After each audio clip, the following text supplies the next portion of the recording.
দেখো গাইজ, এই যে দুইজনে পার্লারের মতন সেজে গুজে বসেছি। পুজো এসেছে সবাই জানো, তার জন্য কিন্তু এই যে একটু ফেসিয়াল হচ্ছে। পূজার আগে এইটুক স্কিন কেয়ার না করলে হবে না। তাই দেখো এই যে প্যাকটা লাগিয়েছি, আর ভাউজকেও কিন্তু ফেসিয়াল করে দিয়েছি, স্ক্রাব দিয়ে ডলে দিয়েছি। তারপরে এই প্যাকটা লাগানোই হয়েছে। এই প্যাকটা লাগানোর 15 মিনিট পরে কিন্তু তারপরে আরেকটা প্যাক, এটা আমি বানিয়েছি ঘরে, বানিয়ে তারপরে লাগিয়ে দিয়েছি। আমিও কিন্তু এটা এখন 15 মিনিট রাখবো, তারপরে কিন্তু প্যাকটা লাগাবো।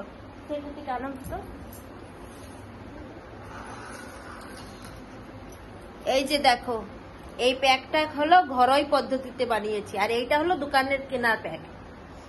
এটা হলো দুধ, তারপরে চালের গুঁড়ি, বেসন, হলুদ, তারপরে লেবু, তারপরে মহু, আর হলো দুধ পাউডার প্যাকেট, সব দিয়ে কিন্তু এটা বানিয়েছি।